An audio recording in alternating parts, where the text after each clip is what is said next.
Season 57, War number 2.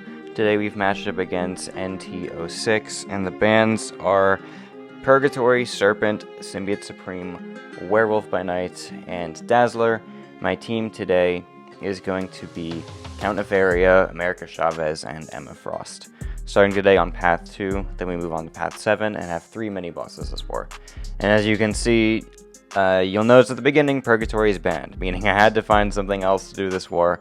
And that something else usually is going to be Count Nefaria, because we're going to take a couple minis with this guy. There was also a path fight that I was going to make sure to use him for. But starting on Path 2, we have this future AntMan. There's going to be a common theme in this war where like all of my fights just last really long, like I'm settling on fight duration. I felt like I was playing really slowly, oftentimes for safety purposes for a lot of my fights, and this AntMan is no exception. I'm hitting him very little, and I'm not even triggering decks to give him a prowess. So yeah, these fights take a while. I'm gonna make sure his armors fall off slowly. I'm not even gonna try to intercept like I normally would. Normally I would try to intercept the defenders in war. I don't really know why I'm not doing that, but even here, like, I'm usually very confident dexing the special 2, and I only dex the tail end. I just played really safe this war for some reason. But I guess if I was going to play safe in any game mode, this is the one to do it. So yeah, not bad. Drop the special 2, he's dead. It's kind of just a path splitting placement, and Chavez just handles it fine. And this fight is Node 11 Morbius. Taking this with Emma Frost just because she would be the person on my team who would be, I guess, the easiest to take it. Morbius doesn't really benefit from the nodes here. There's going to be the encroaching root, which is going to be annoying, but I can work around it. And I'm going to eat a heavy attack there, which is cool. And the reason I'm not using Count Nefaria for this fight is because if I accidentally get bled, I'm going to lose a lot of ionic charges. In hindsight, maybe I should have used him anyway. And then, of course, Emma's not going to crit on any single basic attack, even with the 4 prowess I had boosting her crit rate. So I lose all my prowess for the special 2. And, yeah, this fight's going to take a little while. So she is tactic attack, which means I can counter special attacks, get some burst damage that way. But yeah, just overall, she's not the best war attacker this tactic. I'm only using her because the fight I'm going to be taking on Path 7, I needed a mutant that did not place any debuffs, or I wanted a mutant that didn't place any debuffs, and that's going to be Emma. So yeah, it was just for this Morbius fight, I kind of just had to figure out a way to take him down, because it's not even a hard fight, it's just like annoying. And yeah, Emma does the job. So here's the reason that I am taking Path 7, and a lot of the reason I'm taking Nefaria this war is this Onslaught on Node 25. I'm taking this with Count Nefaria. I've done this before. The reason Nefaria is good for this fight is because while you're building ionic charges up, you are gaining physical resist, and then once you reach ionic overcharge, then you're going to be all non-contact, so you're no longer taking Thorns damage. He is also just one of the safest war attackers ever, so I don't mind using Nefaria for Onslaught at all because he's very tanky. And even with Unfazed in play, we're resisting so much of the damage the Onslaught is dealing, and then we're going to start regenning a lot too. Like, we're going to get like as low as 40% in this fight, and then I'm going to be at like 85 at the end of the fight. Because that's just how safe Nefaria is. So even with Onslaught going unblockable a bunch, it's fine, I don't really care. Gonna get a bunch of healing back with the charges there. And okay, I was wrong, we're not actually gonna get as low as 40%. I thought that's what happened, but I guess not. It's fine. So we're siphoning back some willpower. I'm gonna go for the SP2 to finally get some Furies. And that Incinerate is placing Narrows on me, but also our energy resistance is so high that it barely matters. So yeah, here's why Emma Frost is on the team, to take this Cheoth on Node 34. I just wanted to not be using a mutant who would place a bunch of debuffs, and most of my ranked up mutants do, and Dazzler was banned, so it was just going to be Emma, which is fine, because she's going to be able to be decent for this fight. unfortunately, I have no idea what the hell any of that was. The AI just did some weird stuff, and now I'm bleeding, which is great. So I'm gonna go for my special 2 here, and I'm barely critting, because of course I'm gonna get terrible crit RNG in war. No crits in the specials either. It's just, yeah, she's frustrating to play, man. Emma Frost can often be frustrating to play. I prefer her a lot more in BGs. Because for some reason I feel like I'm luckier there or something, I don't know. But also I'm using her for fights where I can, I have to worry about parrying a lot, which is causing a lot of the annoyance, because Emma Frost does want to parry in the diamond form, and you can't really parry well against Shield. So SP2 here, still no crits. Like, I haven't had a single special 2 crit, even on 1 hit. So yeah, these fights just take forever. They're just long and annoying. But yeah, we're gonna go for another counter here, and then get the burst damage back, and then the SP1, of course, is not gonna get any crits, but it doesn't matter because the burst damage kills. And then we move on to the mini bosses. So yeah, those were probably the most annoying path fights I've ever done. They just took so long and were really frustrating, but whatever, we get some cool minis now.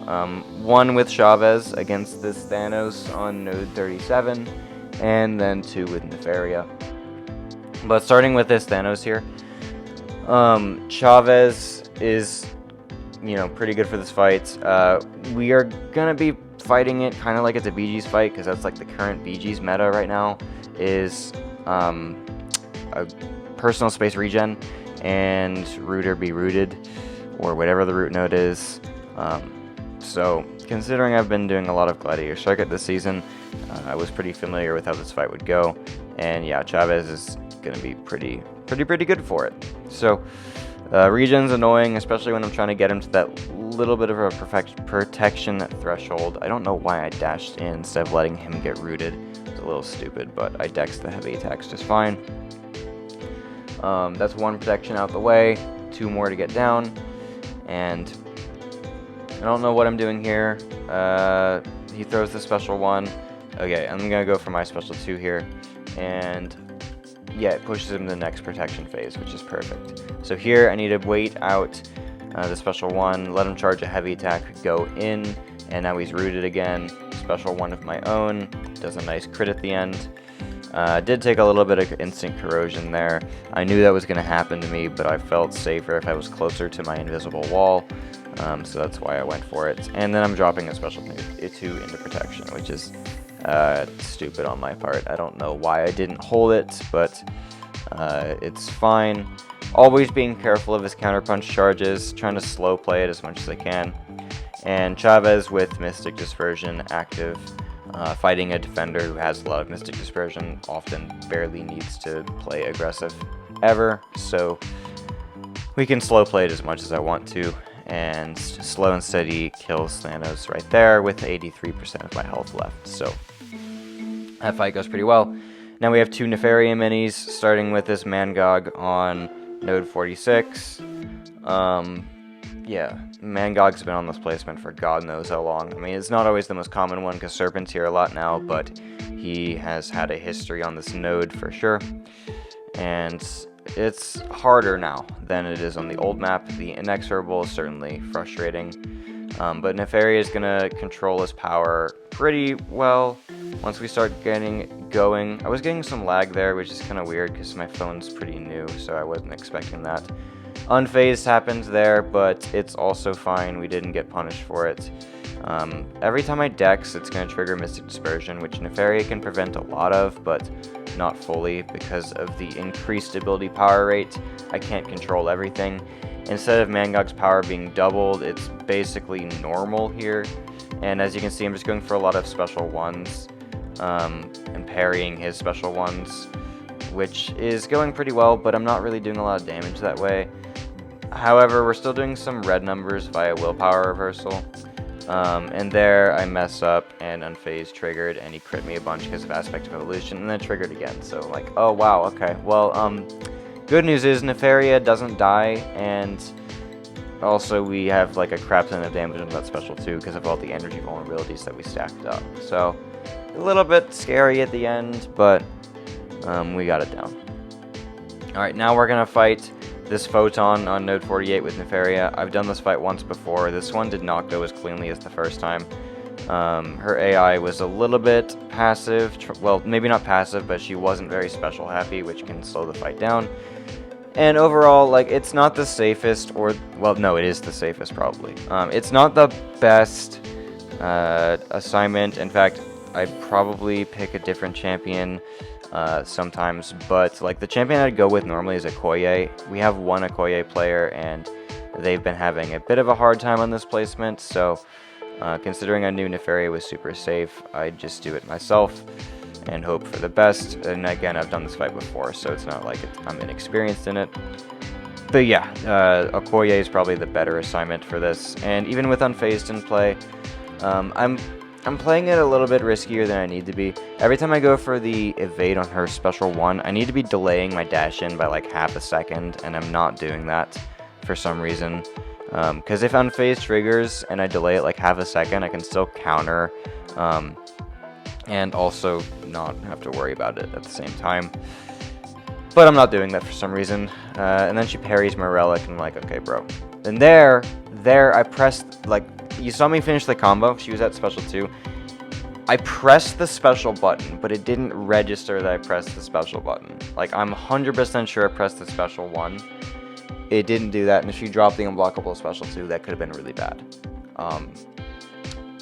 Luckily, she didn't, so we're fine. But yeah, that was a really weird, unregistered special activation. I don't know. Anyway, we did win this war quite convincingly, which is great, so that's a 2-0 start for us. However, we've matched GT40 for War 3, so it's about to go to 2-1. But anyway, it's a good start to the season for sure. I'm feeling pretty optimistic about this one, and hoping that we can get our first back-to-back Masters finished, which we've never been able to do before.